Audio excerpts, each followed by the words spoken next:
আব্দুল্লাহ ইবনে মাসউদ রাইসুল ফুকাহাদের ভিতরে একজন।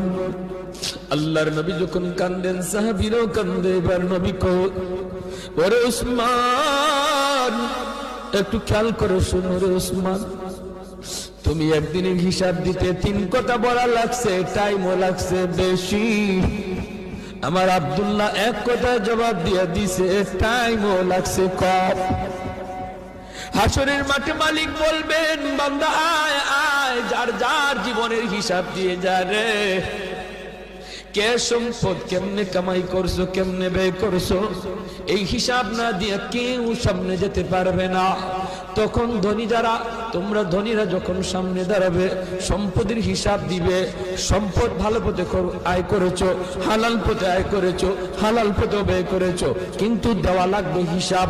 দিতে যায় তোমাদের সময় বেশি লাগবে, কারণ তোমাদের সম্পদ বেশি। আরেকদিকে দেখা যায় গরিব একজন পিছনে দাঁড়ায় রয়েছে। আল্লাহ পাকের কুদরতি নজর ওই গরিবটার দিকে যায় পড়বো। আল্লাহ তখন বলবে বান্দারে, তুই বাইপাস হিসাব দেওয়ার জন্য চইলা আয়, ওর সম্পদ বেশি, সময় লাগবে, তোর সম্পদ কম, কম কথায় জবাব দিয়া জান্নাতে চলে যা। আরেকটু জোরে কোন সুবহানাল্লাহ।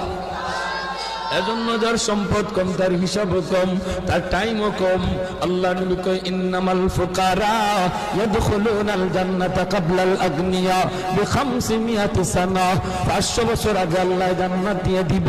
এর জন্যই নবী বলছে আল্লাহুম্মা আহইনি মিসকিনা ওয়া আমিতনি মিসকিনা ওয়া হাশুরনি ফি জুমরাতিল মাসাকিন।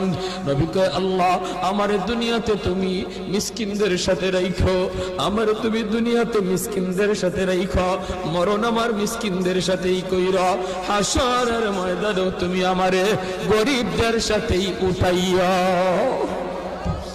নবী এমন দোয়া করেছেন। এজন্যই 4 নাম্বার যেই দল মানুষ যারা ওলি হওয়া সহজ, সারা হলো গরিব মানুষ।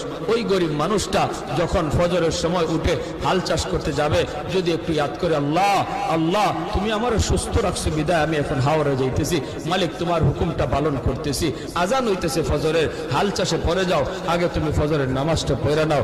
আল্লাহর কাছে এত প্রিয়, ধনী লোকটা দান করে যেই সব পাইব, ওই সব আল্লাহ পাক তুমি যে অন্তর থেকে খালি নিয়ত করছো, হায় রে আমার যদি এত টাকা থাকতো আমি দান করতাম, আল্লাহ ধনীর সমান সব তোমার আমল নামায় দিয়ে দেয়।